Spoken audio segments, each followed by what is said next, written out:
As educators, we are always looking for new ways to create engaging content and increase our student interest and participation. Within the subject of health and physical education, we may encounter students who have had a negative experience with health and PE or are disengaged for unrelated personal issues. The way we can analyse our teaching practice and measure student engagement is through the use of quantitative research. Aliaga and Gunnarsson defined quantitative research as explaining phenomena by collecting numerical data that are analysed using mathematically based methods, in particular statistics. Quantitative research allows for the development of a hypothesis and specific data to be gathered in order to answer this hypothesis. As educators, we can use numerical data to evaluate and measure different pedagogical approaches, and it can inform us on how we can continuously improve our teaching practice. There are multiple study designs that come under the wide umbrella of quantitative research methods. These include experimental study design, including randomized control and non-randomized control, and observational study designs, including case studies, cross-sectional studies, case series, and cohort studies. The two study designs that we'll be comparing and contrasting are randomized control studies and cross-sectional studies. A randomized control study is an experimental study, sitting quite high on the hierarchy of study types. A cross-sectional study, on the other hand, is an observational study design, leaving it to sit quite low on the hierarchy of study designs. As randomized control studies are experimental designs, they test a hypothesis about cause and effect relationships. This means that these study designs include an independent variable that is manipulated and a control group for comparison. Participants are then allocated randomly to either the experimental or control conditions. These studies provide us with the strongest evidence to conclude causation. A cross-sectional study provides us with a snapshot of trends in the population right now. This is a quick study to conduct and gives us prevalence at a certain point of time without being too expensive. However, due to the observational nature of this study, there is room for recall bias, hence why it is lower on the hierarchy of study designs, making it lower in validity to make conclusions from. We will be looking at two physical education specific examples for each study to show our comparison. The first study we will be discussing is a randomized control study. This type of study collects data through randomly assigned groups, where one of the interventions or groups is the standard and is compared to non-standard practices. An example of this type of study, which relates to physical education, is one that was conducted to examine 3 self-determination, theory-based motivational strategies to increase adolescents' physical activity and motivation in physical education. In this study, teachers and their PE classes, 1 class per teacher, were randomly assigned to a practice. This is the controlled group, and or one of the 3 interventions, which were relevance, providing choice, and free choice. The data was then collected with 4 classes assigned to each of the intervention and controlled groups, totaling 16 classes with 50.4% of students male and the remaining 50.6% of students female.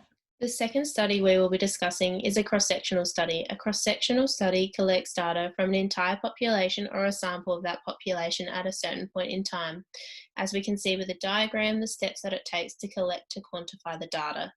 In this specific example, the study is a multinational cross-sectional study that includes 5,874 children aged 9 to 11 years old from 12 different sites, which include Australia, Brazil, Canada, China, Colombia, Finland, India, Kenya, Portugal, South Africa, the United Kingdom, and the United States. The study also observes the associations of variables, which does not involve manipulating the variables.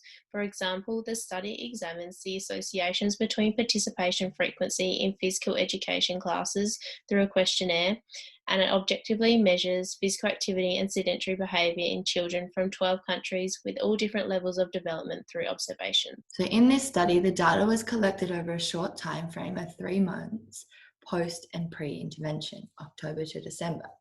with a total of 288 students from 5 different schools. To control different PE lesson times, data was only collected from the first 20 minutes of a lesson, pre and post intervention. At the conclusion of the 20-minute lesson, students completed a questionnaire to measure their motivation towards PE. The questionnaires also measured perceived autonomy, competence, relatedness, and perception of teacher autonomy. If you then compare this to cross-sectional study, you can see there are some differences. Compared to the randomized control study, the cross-sectional study differs from the time frame, sample size, and aims. Most cross-sectional studies' timeframes are shorter as they do not require follow-ups like the randomized control study. In the cross-sectional specific example, the physical activity and sedentary behaviour was monitored for 7 consecutive days, and the participation frequency in physical education classes questionnaire was taken in the last week of school.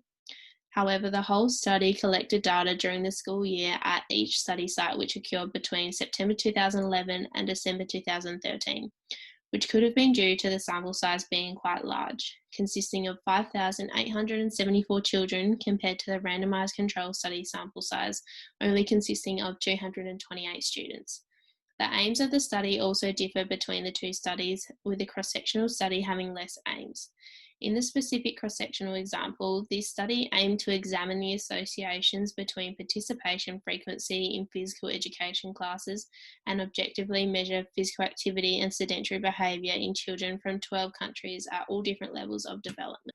As a group, we have discussed the key components of quantitative research. In particular, we focus on the key aspects involving the benefit of this research in a physical education setting. Specifically, we focus on using 2 study designs, experimental and observational. More specifically, focus on randomized control and cross-sectional study.